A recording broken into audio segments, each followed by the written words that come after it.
बिस्मिल्लाहिर्रहमानिर्रहीम, अस्सलाम वालेकुम। मैं कॉर्बेट सियासत के प्लेटफॉर्म से आपकी खिदमत में हाजिर हूँ। सबसे पहले दरख्वास्त है कि चैनल को सब्सक्राइब कर ले और बेल आइकन का बटन ज़रूर दबा दें ताकि आप तक मेरा वीलॉग पहले पहुँच सके।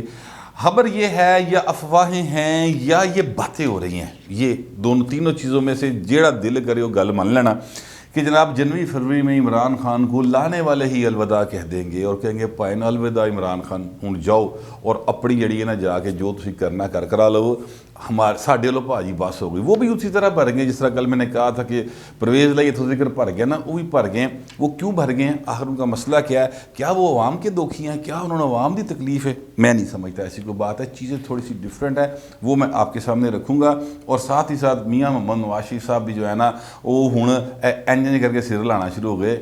ओके दी आवाज़ फिलहाल नहीं दी थी लेकिन दे देंगे, मेरी इतलात ये हैं। वो क्या मामला है उस पर बात करूँगा, लेकिन उससे पहले मैं आपके गोश गुजार करूँ कि फवाद चौधरी साहब ने अब गरीबों का बाकायदा मजाक उड़ाना शुरू कर दिया है। एक बयान उन्होंने दिया, मुझे बड़ी तकलीफ़ है उस बयान के ऊपर और मैं मतलब मेरे को रहा नहीं जाना अगर मैं गल ना की थी। और वो बात यह है कि उन्होंने कहा कि क्या हुआ अगर एक दवा की कीमत जो है वो 3 रुपये से 7 रुपये हो गई है तो कौन सी क़यामत आ गई है? भाई ना क़यामत आ गई है, ਤੁਹਾਡੇ ਤੇ नहीं आई, ਤੁਹਾਡੇ सारे खर्चे सरकारी सतह पर चल रहे हैं भाई ना, ਤੁਹਾਨੂੰ नहीं पता क़यामत आ गई है लोगों के उत्ते हजूर। यहाँ पर गरीब आदमी 10 रुपये की रोटी खरीद के खाने के काबिल नहीं है और आप हमसे बातें कर रहे हैं कि ये क्या केड़ी क़यामत आ गई। कभी पूछ के देखो ना, सड़क तक टुर के देखो ना गरीबों के नाल जाके, वो जिन लोगों से आप मिलते हैं वो ज़रा पाइन खाते पीते लोग हैं, उनके पास पैसे हैं, वो वर्किंग क्लास है, वो थोड़ी बहुत कोई ना कोई तनख्वाह को रोटी कपड़ा कुछ सीन अपना चला लेते हैं। वो सफ़ेद पोश तबका जो है ना वो कर लेता है। उस तो साढ़े तो थल्ले जड़ा करैक्टर है ना उधर कोई हालात नहीं गए। आपके इस तरह के बयान जो हैं ये तो जलती पे तेल का काम करते हैं। आप नहीं समझ आएगी फवाद चौधरी साहब किसी नाल नहीं, इमरान खान है नाल नहीं या किसी और नारा लगे नहीं। ये तो बयान बड़ा अजीबो गरीब है। इस पर मेरा ख्याल है कि उन्हें थोड़ा सा माफ़ी मांगनी चाहिए। मेरा तो ख्याल है गरीबों से माफ़ी मांगनी चाहिए बाकायदा तौर पे, जिनके लिए 3 रुपये बहुत बड़ी रकम है, 7 रुपये बहुत बड़ी रकम है। और भावें 3 रुपये होर पाओ ना सत्तां तो फिर जाके 10 बनते तो वो एक रोटी आती है तो वो इन्नी जी रोटी होंगी चपाती, ठीक है। तो आप किधर लेके जा रहे हैं चौधरी साहब? इस तरह की बातें ना करें। साथ ही उन्होंने एक और बयान दागा हुआ, उन्होंने कहा जनाब गैस गूस मुक गई जे भाजी पाकिस्तान दे विच ते शहरी जेडे ने वो दूसरी आदतां पालन गैस की आदतें छोड़ दे, थापियां लानी शुरू कर दी है भाई घरां दे विच। बता दें, आप हमें बता दें कि आप हमें आज से 200 साल पूरा पीछे लेके जाना चाहते हैं। तुसी तो आए सो नया पाकिस्तान बनाना, तुसी तो पुराने पाकिस्तान तो भी पीछे चले गए हो भाई ने। किहड़े पासे दी तुसी सानू इतलात दे रहे हो और क्या कर रहे हो? ये मेरा ख्याल है कि फवाद चौधरी साहब के अगर दोनों बयानात को आप मिलाकर पढ़ें तो आपको एक बात समझ आएगी कि फवाद चौधरी साहब अब नवी जी ना खेड खेडना लगे ने और इमरान खान जो है ना वो थल्यों कोई पावा पूवा वो कुर्सी का खिसकण की कोशिश कर रहा है। शायद फवाद चौधरी साहब को समझ आ गई है, समझदार आदमी तो हैं, मैं इससे तो इनकार नहीं कर सकता कि वो समझदार आदमी नहीं है और पॉलिटिकली भी बड़े अवेयर है, उनको चीज़ों का पता है। तो मेरा ख्याल है कि शायद वो इस तरह से एक माहौल बना रहे हैं कि भाई ने मैं तो तुहानू उदों भी किया देखो ना की मसला बन गया तो असीं पिछे जाना शुरू हो गए। लिहाजा इमरान खान तो भाई बिल्कुल ठीक नहीं किया। जैसे आप जरदारी साहब के बारे में कहते हैं, जैसे वो दूसरों के बारे में बात करते हैं, तो इसी तरह वो मेरा ख्याल शायद बेस बना रहे हैं। पता नहीं, शायद हो सकता है, ये मेरा ख्याल ही है, हो सकता है मैं गलत हूँ। हो सकता है कि जेड तो फोन आना होंदा उन्होंने फोन ना आया हो तो उन्होंने चलो यह बयान दे के वेखो शायद फोन आ जाए। और अगर वो बयान फोन आ जाएगा तो अगली जी ट्वीट आएगी या अगला कोई जो बात होगी वो बिल्कुल इमरान खान चुप के रखेंगे। एक इस तरह का मामला भी होता है, सियासत है ज़ाहिर, इसमें आप चीज़ों को इस तरह से 2 जमा 2 4 की तरह गेज नहीं कर सकते। मैं अब उस खबर की तरफ आता हूँ जो मैंने आपसे कहा कि इमरान खान को लाने वाले जो हैं वो इत्थों तक आ गए ने तो वो हुण जनवरी फरवरी अलविदा कह देंगे। वो क्या मामला है? मामला ये है असल में सर कि पाकिस्तान की इकनॉमिक हालात बिल्कुल ठीक नहीं है। हम दुनिया भर में कटोरा पकड़ कर फिर रहे हैं दर दर के देजा सखिया राय मौला तेरा अल्लाह ही बूटा लाएगा। ये वाली सदा जो है ना ये हमारे मुल्क के हुक्मरान लगाते फिर रहे हैं और उसके सारे का सारा जो वो है ना बोझ और इसका जिम्मेदार वो आवाम को करार दे देते हैं कि असी की करिए लोगों ने टैक्स नहीं देता, असी की करिए लोग टैक्स नहीं देंगे, इस तरह की बात करते हैं। हालांकि हकीकत ये है कि ये हुकूमत आने से पहले जब ये हुकूमत नहीं आई थी उस वक़्त तक पाकिस्तान की जो ग्रोथ थी वो 5.8 पे जा रही थी। اب جو ہے بڑی کوئی پھوک شوک بھر کے تے زبردستی گن پوائنٹ پہ سمجھنے کے جو محکمہ شماریات ہے انہوں دے کولوں تسی جیڑی کڈھاندے ہو گروتھ وہ یہ بھی جڑا نا وہ 3 تے نہیں پہنچ سکے. یعنی سارے دعویاں دے باوجود حالات بہت زیادہ خراب ہیں. اس میں پاکستان کے سروائیول کے لیے بہت ضروری ہے کہ پاکستان کے چائنا، امریکہ اور بھارت کے ساتھ تعلقات بہتر ہوں. لیکن یہاں پر جو معاملہ چل رہا ہے وہ یہ ہے کہ عمران خان صاحب جو ہیں انہوں نے ایک ایسی گل دیتے ایبسلیوٹلی ناٹ کہتا جدہ امریکہ نے مطالبہ بھی نہیں سی کیتا کہ ہم ہوائی اڈے دیں گے. ایبسلیوٹلی ناٹ نہیں دیں گے. اور پائن تاڑے کو منگے کسی نے نہیں سن. ٹھیک ہے. اور آپ کی اس قسم کی باتوں کے نتیجے میں پاکستان نے سفر کیا اور ابھی تک سفر کر رہا ہے. پھر بھارت سے تجارت کی بات کی گئی اسٹیبلشمنٹ کی جانب سے. آف دی ریکارڈ گفتگو کرتے ہوئے، آف کیمرہ گفتگو کرتے ہوئے جنرل باجوہ سے منسوب ہے کہ انہوں نے یہ کہا تھا کہ جناب ہمیں بھارت کے ساتھ تجارت کرنی چاہیے. عمران خان نے کہتا جی جب تک کشمیر آزاد نہیں ہوگا تب تک، یعنی کشمیر میں وہ کیا کہتے ہیں وہ بین نہیں ختم کرتے اور وہ سارا کچھ نہیں کرتے. 5 پتہ نہیں جب یہ دن نہیں بھول گیا، 5 اگست کا 86 5 ستمبر دن تھی، وہ واپس نہیں لے کے آئیں گے جب تک 2019 تک وہ سٹیٹس، یعنی وہ جو انہوں نے اپنا کشمیر کو اپنی ریاست کا حصہ ڈکلیئر کر دیا ہوا ہے وہ ختم نہیں کریں گے تب تک بات نہیں ہوگی. تو میں نے اکثر دکاندار جڑے شیخاں دی ہٹی نہیں ہوندی، شیخاں دی ہٹی اتنے لکھا ہوتا ہے کشمیر کی آزادی تک یا فلسطین کی آزادی تک ادھار بند ہے. مطلب ہے ادھار اکا ہی بند ہے. ٹھیک ہے.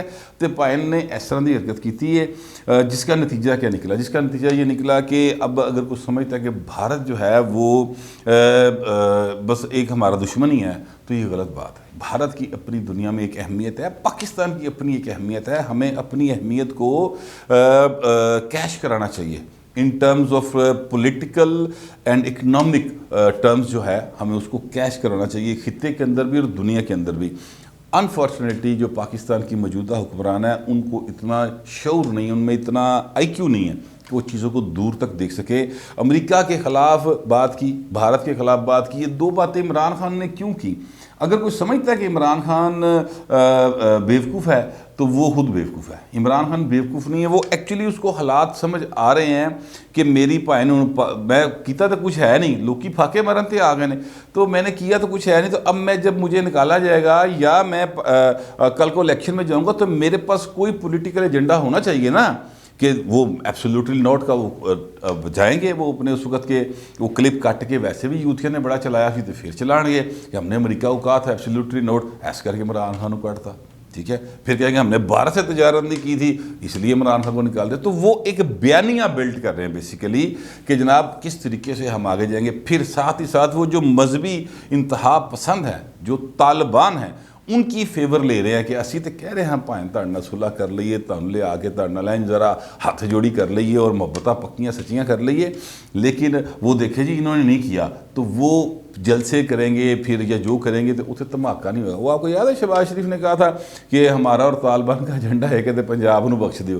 وہ آج تک بات 2010 میں انہوں نے کی تھی، آج تک بات ان کے گلے میں پڑی ہوئی ہے. مسلم لیگ نون کے جو نواز شریف صاحب ہیں، مریم صاحب ہیں، شہباز شریف صاحب ہیں، انہوں کو ایدا کوئی سیٹسفیکٹری جواب نہیں ہے.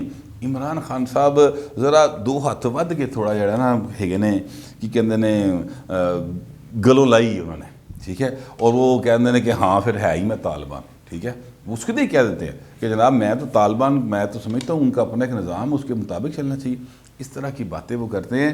تو یہ 3-4 چیزیں بنا رہے ہیں وہ اپنے جو ان کی پرائم منسٹر شپ ہے اس کے بعد کا جو بیانیہ وہ لے کے عوام کی طرف جانا چاہتے ہیں، اس کی طرف جا رہے ہیں. لیکن پائنے جڑے لے آندے ہیں نا وہ کوئی ایڈے مطلب بالکل ہی ہتھل نہیں ہو کے بیٹھے ہوندے. جو بنا سکتا ہے وہ بگاڑ بھی سکتا ہے. تو انہوں نے بگاڑنے کے بندوبست میری اطلاعات کے مطابق، میں پہلے دن سے مراد ہے کہ پچھلے 1-1.5 ہفتے سے آپ کو یہ کہہ رہا ہوں کہ انہوں نے ان کو بگاڑنے کا، عمران خان کو پیک کرنے کا سلسلہ جو ہے وہ شروع کر دیا ہوا ہے. بات تھوڑی سی مولانا فضل الرحمان تے اڑی پئی ہے، ورنہ میاں نواز شریف صاحب نے بھی ہاں میں کسی حد تک سر ہلا دیا ہے. سردار ایاز صادق صاحب کے ساتھ ملاقات ہوئی ہے ان کی. سردار ایاز صادق صاحب جو ہیں وہ بڑے ایک ਟਾਈਟ ਲਿਪਡ ਕਿਸਮ के आदमी हैं, ਬਹੁਤਾ ਲੋਕਾਂ 'ਚ ਘੁਲਦਾ ਮਿਲਦਾ कोई नहीं, कोरा रुका जा बंदा है। यानी वो 3-4 बार MNA हो गए हैं, इसके बावजूद वो लोग अपने हल्के के लोगों से इतना को मिलना पसंद नहीं करते। वो नवाज शरीफ से मुलाकात उन्होंने की है और कहा यह जा रहा था कि जनाब वो को फार्मूला लेके जा रहे हैं, वो फार्मूला नहीं लेके जा रहे। अच्छा, अब उन्होंने तो इस बात से इनकार कर दिया कि भाई मैं को फार्मूला लेके आया, लेकिन ज़ाहिर है कि वो जब मिले हैं नवाज शरीफ के साथ तो मियाँ साहब ने शब्द एक दी गल तो ना सिर्फ की होनी, ठीक है। वो यहाँ पर जो है मामला सियासत, दो सियासतदान बैठेंगे तो सियासत पे बात करेंगे। तो मेरे ज़रा का कहना ये है कि उसमें मियाँ साहब ने उनसे पूछा है और उन्होंने कहा है कि सर ये खुर्शीद शाह फार्मूला काबिल अमल है, इसकी तरफ हमें जाने की ज़रूरत है, लेकिन जैसे सरकार कायद आप जैसा आप हुक्म करें। मियाँ नवाज शरीफ अगे जाके ना बड़े बड़े ਵੱਡੇ ਜਿਹੜੇ ਬਾਹਰ ਗੱਲਾਂ ਕਰ ਰਹੇ ਹੁੰਦੇ ਨੇ ਸਾਰੇ ਉੱਥੇ ਇੰਜ ਬੱਕਰੀ ਹੋ ਜਾਂਦੇ ਨੇ। ਉਹ ਸਰ ਜਿਵੇਂ ਤੁਹਾਡਾ ਹੁਕਮ, ਜਿਵੇਂ ਉਹਨਾਂ ਦੀ ਟਾਈ ਦੀ ਤਾਰੀਫਾਂ ਕਰਦੇ ਰੱਬ ਦੀ ਸੋ ਮੈਂ ਕਈ ਵਾਰੀ ਵੇਖਿਆ ਨਾ, उन्होंने कपड़े की तारीफ़ा कर रहे होंगे, जुत्ती की तारीफ़ा कर रहे होंगे। ये जो बड़े बाद में मीडिया के ऊपर बने होते हैं ना तुरम खान, ये वहाँ पर इस तरह की बातें कर रहे होते हैं, इसी करके मियाँ का भी दिमाग ख़राब रहता है। खैर चले वो एक और बात है, मगर मैं आपसे ये कहना चाहता हूँ कि उस दौरान जो सारी गुफ्तगू हुई है उसका एक करक्स किसी बंदे ने मुझे पहुँचाया और उसने मुझे कहा है कि जनाब मियाँ साहब ने एक हाँ में ज़रा सर हिला दे कि ठीक है, ऐसा करता कि ठीक है। तो अब उसके बाद चीज़ें जो हैं वो आगे मूव होंगी, लेकिन एक चीज़ और जो दरमियान में आई है और वो ये आई है कि जनाब मौलाना फजल रहमान जो है ना वो अभी राज़ी नहीं हो रहे। उनको राज़ी करने के लिए कुछ एक जरदारी साहब ने एक करैक्टर भेजा था, सेनेटर हैं, करैक्टर तो मेरे अभी मुँह जो निकल गया, मतलब वो मोअज़्ज़ज़ सेनेटर साहब डॉक्टर अब्दुल क्यूम सोमरू साहब वो आए थे, उन्होंने आके उनको थोड़ा बहुत राज़ी किया है। मेरी इतलात के मुताबिक अगले चंद रोज़ में मियाँ नवाज शरीफ साहब खुद जुनेद सफदर का ब्याह तो ज़रा फालग होना है, खुशियाँ ज़रा थोड़ियाँ मना लें, उस तो बाद जो है वो बात करेंगे खुद मौलाना फजल रहमान से और उस पर चीज़ें थोड़ी सी आगे मूव होंगी। तो ये चीज़ें मोमेंटम बनते बनते बनते जनवरी फरवरी आ ही जाना है। तो ये सारा एक मामला है, लेकिन इसमें जो असल चीज़ है वो ये है कि ये सियासत में आज की तक की मैं आपको इतला दे रहा हूँ। ज़रूरी नहीं कि जो मैं कह रहा हूँ, मैं पहले भी कई बार क्या मैं नजूमी कोई नहीं पाए ना, जो मैं कह रहा हूँ वो आज तक की इतलात हैं, उसके ऊपर मेरा अंदाज़ा है, उसके ऊपर मेरा तबसरा है। हो सकता है कल जो ग्राउंड रियलिटी हो वो डिफरेंट हो जाए, खुदा ना खास्ता कोई ऐसा वाक़या हो जाए, कोई पता लगे अचानक साढ़े तेल के ज़खायर के तो निकल आए ने, चीज़ें डिफरेंट हो जाएगी, फिर इकनॉमिक हालात बिल्कुल बदल जाएंगे। लिहाजा इस तरह की जो सूरत हाल होती है उसमें आप अंदाज़े क्याफ़े लगा सकते हैं। मुकम्मल 2+2=4 वाली गल भाएं ना मेरे को तो नहीं, वो कोई और होंगे जिनके पास होगी जो दावे करते होंगे। सियासत में मैंने कभी नहीं देखा कि ऐसा। तो एक चीज़ और जो बड़ी ज़बरदस्त हुई है वो ये कि मरीम नवाज शरीफ साहबा और शहबाज शरीफ की लड़ाई कराने वाले लोग बड़े एक्टिव हैं और वो बड़ा जनाब शोर पा रहे कि हुण शहबाज शरीफ मरीम साहबा की करनी है कि शहबाज शरीफ के हक जड़ा ना शाहिद खान अब्बासी ने भी गल करती है, रात को ख्वाजा आसिफ साहब ने भी कह दिया कि जनाब शाहिद खान अब्बासी जो बात कह रहा है वो ठीक कह रहा है। वो इसलिए ठीक कह रहे हैं कि भाई ने इस वक्त मरीम इलेक्शन लड़ ही नहीं सकती और ना ही नवाज शरीफ साहब लड़ सकते हैं, तो भाई ने पीछे बचता कौन है? फिर तो शायद अपना शहबाज शरीफ साहब ही बचते हैं ना, तो शहबाज शरीफ साहब ही वज़ीर आज़म होंगे अगर इन्हें हाउस चेंज आएगा या नया इलेक्शन होगा, दोनों सूरतों में। तो इस पर नून लीग के अंदर कोई इख्तलाफ पैदा करने की कुछ मीडिया हाउसेस और दूसरे लोग कोशिश कर रहे हैं। इख्तलाफ था भी, इसमें कोई शुबे की बात नहीं, लेकिन चूँकि बताया गया दोनों साहबान को कि भाई तुम ये प्यो की इलेक्शन नहीं लड़ सकते। हाँ, वो अगर अहल हो जाएँ, यानी उनकी सज़ा ख़त्म हो जाए मरीम साहबा की, तो फिर मरीम नवाज शरीफ वज़ीर आज़म होएगी। शहबाज शरीफ चारे दी जी उन्हें सवाई अपना वेस्टकोट वो फिर टंगी रह जाएगी, वज़ीर आज़म नहीं बन सकेगा। पहले कई 3 दहाइयाँ तो टंगी है, हुण भी टंगी रह जाएगी। लेकिन अगर वो नहीं होती है तो फिर शहबाज शरीफ वेस्टकोट पा के इंज कर शीशे च रोज़ वेखदा है तो इंशाअल्लाह फिर वही बनेगा। यही मेरी इतलात थी। फिर मैं कितना ही मिलते अगले भी।